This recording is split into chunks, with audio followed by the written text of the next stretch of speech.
Have you ever stood in the middle of your life and realized you've lost everything? Not just money, not just people, but the very belief that you were meant for more. They told you to keep trying. They said failure is part of the process. But what they didn't say is what it feels like when rock bottom doesn't just knock you down. It stays there with you. When your dreams feel like a joke. When your passion becomes your pain. When hope itself feels like a scam. This is the story of what happens after the breakdown. Not a highlight reel. Not a success story wrapped in silver. But the original, unfiltered climb from nothing to possible. Because failure is not the end.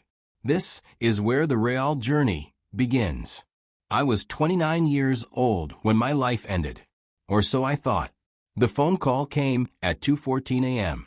I was half asleep, half dreaming, still believing I'd wake up in the morning and everything would be normal.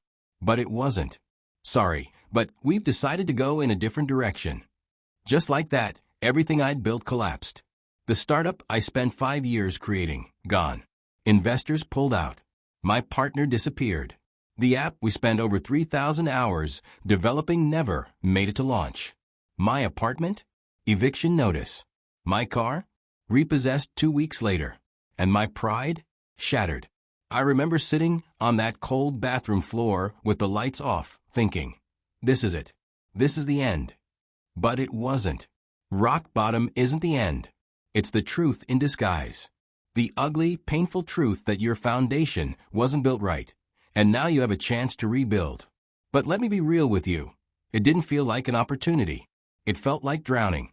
Every morning, I woke up with a weight on my chest and a voice in my head saying, you blew your only shot. I isolated myself. I stopped answering calls. I watched the world move on without me. Days blurred into weeks. Weeks into months. Until one morning, I heard a knock. My little niece, 7 years old, stood outside my door with a drawing in her hand. It was me, wearing a cape. I made this for you, she said. You're my hero. I broke down crying, not because I felt like a hero, but because she still believed I was. That day, something shifted. Not everything, but enough. I made a decision, not to succeed, not to win, but just to try again. One small thing. That's it. I borrowed a laptop. No internet. Just an old spreadsheet of business ideas I had buried 3 years ago. Idea number 47. Personalized digital journals. I hated it. It seemed boring. But I had nothing else. So I explored it. And here's what I learned. Sometimes success doesn't come from your passion. It comes from your persistence. It comes from doing the boring thing long enough until it becomes brilliant.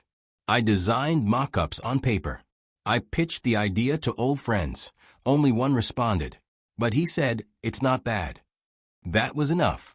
I spent the next 14 months living with my cousin, eating toast twice a day, freelancing just to afford a second-hand iPhone. I used it to start recording journal prompts. People listened. Not millions. Not thousands. But dozens. And then hundreds. Then came the hate. You're too late. You're a joke. You failed before, you'll fail again. And honestly, they were right. I did fail again. The first app launch flopped. The ad campaigns tanked. I lost money I didn't have. But this time, I didn't walk away. I failed forward. Each version got better. Each mistake taught me what didn't work. I learned how to code. Badly. I learned marketing. Slowly. I learned discipline. Painfully. And then one day, an influencer stumbled upon the app. She used it. Loved it. Shared it. 10,000 downloads overnight. My hands were shaking. It wasn't the money. It wasn't the fame. It was the validation that something born out of failure could live, could thrive. But the journey wasn't over. Because success doesn't erase failure. It just gives it purpose. A year later, I was invited to speak at a conference. I walked into that room full of polished professionals, and all I could think was, they have no idea how broken I was. And that's when I realized something powerful. People respect success, but they connect with failure. So I told them everything. The bathroom floor, the unpaid bills, the self-doubt, the moments I almost gave up. And when I finished, there was silence. Then applause. Not for the victory, but for the vulnerability. That was the moment my story stopped being just mine. It became something bigger. I started a podcast. I interviewed others, entrepreneurs, artists, single mothers, ex-cons, people who failed so hard it nearly killed them. And still, they rose. One guest said, "I failed 38 times. Then, number 39 changed my life." Another said, "Rock bottom taught me how to climb without ego."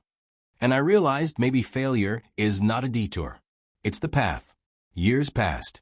The journal app evolved into a full mental wellness brand. I had a team, an office, a purpose. But I never forgot where I came from. Because every time someone downloaded our app, they weren't just buying a product. They were joining a story. A story about falling apart and putting yourself back together, piece by painful piece. One night, I walked past a mirror and didn't recognize myself. Not because I looked different, but because I felt different. I wasn't bitter. I wasn't broken. I was rebuilt. Not in spite of failure, but because of it. And now I want you to know this. If you're watching this with tears in your eyes and doubt in your heart, good. It means you still care. It means you're still alive. It means your story is still being written. The rock bottom you're facing right now, it's not the end. It's the birthplace of the comeback you didn't see coming. Keep failing. Keep learning. Keep going. You don't need a miracle. You need a reason. You need a tiny step. And you need the courage to try one more time. Let the world laugh. Let them count you out. Let them say, it's over. And then prove them wrong. Because the ones who rise from rock bottom, they don't just succeed. They inspire. 3 years after I hit rock bottom, I stood on a rooftop in downtown Chicago, looking out at the skyline, not to celebrate, but to reflect. Because this journey wasn't just about me anymore. Let me tell you about Jordan. He was the first employee I ever hired.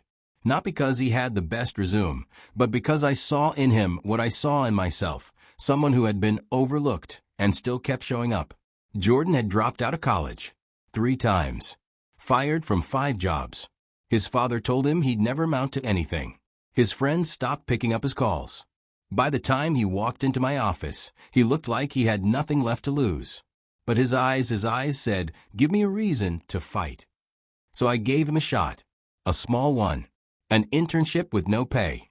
He showed up every day, early, sometimes sleeping on the floor of the office because he had no place to stay. And slowly he bloomed. First, it was graphic design, then user interface, then copywriting. He failed over and over, bad designs, cringeworthy pitches, but he learned. He evolved. And within a year, he was leading a team. People asked why I kept someone so inexperienced on staff. And I told them, I don't hire resumes. I hire resilience. Because I knew what it was like to be counted out. And I knew that the fire in someone who's failed is stronger than the polish in someone who's never been tested. By year 4, Jordan launched his own creative agency. Year 5, he was on the cover of a magazine for under 30 entrepreneurs. And he told me, "You saw me when I didn't even see myself." That's when I realized, failure doesn't just build your future. It gives you the eyes to lift others up. Now, let me tell you about Ava. She was a single mom of 2, former high school teacher, lost her job in a wave of budget cuts. For years, she tried to start a tutoring business. No clients, no traction, no clue how to grow online. She reached out to me after listening to the podcast. "I'm failing," she said. "Every month I think it'll get better, and it doesn't. I feel like my kids deserve someone stronger than me." That sentence broke me. Because that was me, thinking the people I loved deserved someone else. So I asked her one question. "What are you doing with your pain?" She said, "Surviving." And I said, "No. What are you building with your pain?" We worked together for 3 weeks, created a course, designed her story, shot a video on her phone with no lighting and kids crying in the background. And it went viral. Not because it was perfect, but because it was real. People connected. They saw a mom who refused to quit, who showed up in the middle of her mess and said, "I'm still here." She didn't just succeed. She showed the world what courage in the dark looks like. 2 years later, she opened a learning center for underserved students. And every wall has photos of the nights she almost gave up. Her kids? They smile now. Not because life is easy, but because they watched their mother rise. And this is what I've learned. Rock bottom is the foundation for every story worth telling. But no one tells you about the middle. The years where nothing makes sense. The mornings you wake up and still feel empty. The nights where you scream into pillows so no one hears. The deals that fall through. The almost that break you. You think you're failing because you're not winning yet. But you're failing because you're growing. That's how diamonds are made. That's how warriors are built. You don't become strong through success. You become strong through survival. You're still standing. That means your story's not over yet. If this hit home, like the video, subscribe for more real stories that prove failure isn't the end. It's just the beginning. Tap the bell so you never miss the moment your comeback begins. Now tell me in the comments what failure taught you the most. I want to hear it. And remember this. Keep failing. Keep learning. Keep rising.